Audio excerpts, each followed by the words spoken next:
বিরতির পর শিক্ষাক্ষেত্রে নিয়োগ দুর্নীতি মামলায় সিবিআই তদন্তের পর আশায় বুক বেঁধেছিলেন চাকরি প্রার্থীরা। অবসরপ্রাপ্ত বিচারপতি অভিজিৎ গঙ্গোপাধ্যায়ের শিক্ষক নিয়োগ গ্রুপ ডি গ্রুপ সি নিয়োগের ক্ষেত্রে সিবিআই ও ইডির তদন্তের নির্দেশে ঝড় উঠেছিল রাজ্য জুড়ে।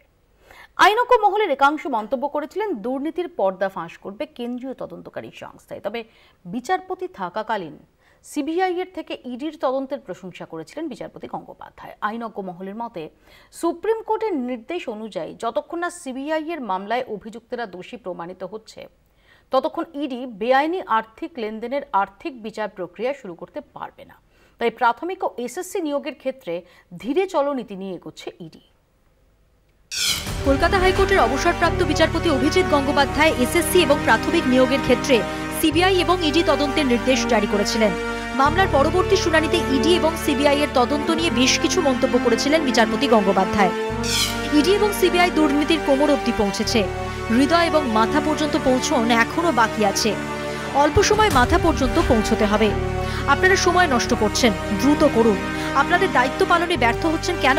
না হলে আদালত জানে কি করতে হবে। দালালরা কমিশনকে ঘিরে ফেলেছে, আসল টাকা কোথায় গেল সেটাই তো খুঁজে বের করতে হবে।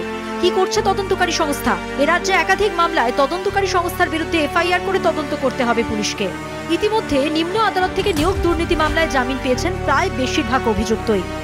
মানিক ভট্টাচার্য, কুন্তল ঘোষ, অর্পিতা মুখোপাধ্যায়, সুজয় কৃষ্ণ ভদ্র সহ আরো অনেকে। প্রতি ক্ষেত্রে সংবিধানের 21তম অনুচ্ছেদকে উল্লেখ করে আদালত জামিন মঞ্জুর করেছে। রায় দিতে গিয়ে আদালতের মন্তব্য ছিল, তদন্তকারী সংস্থা নির্দিষ্ট সময়ের মধ্যে নিম্ন আদালতের নথি পেশ করে বিচার প্রক্রিয়া শুরু করতে না পারার জন্যই আদালত জামিন মঞ্জুর করতে বাধ্য হচ্ছে। নিম্ন আদালতে সিবিআই একের পর এক চার্জশিট জমা দিলেও চার্জশিটের শেষ স্তবকে পুনরায় তদন্তের বিষয়টি উল্লেখ থাকছে। ফলে এই বিচার প্রক্রিয়া কবে শেষ হবে তাও বলা অসম্ভব বলেই মত আইনজ্ঞ মহলের।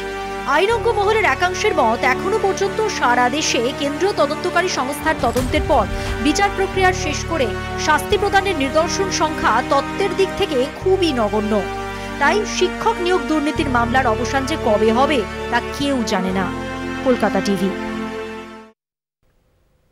আমি এখানে আশরাফ আলীর কাছে আসবো। যে আমরা তো দেখেছি এই নিয়োগ দুর্নীতি কাণ্ডের জেরে যে সমস্ত হেভি ওয়েটরা গ্রেফতার হয়েছিলেন, পার্থ চট্টোপাধ্যায়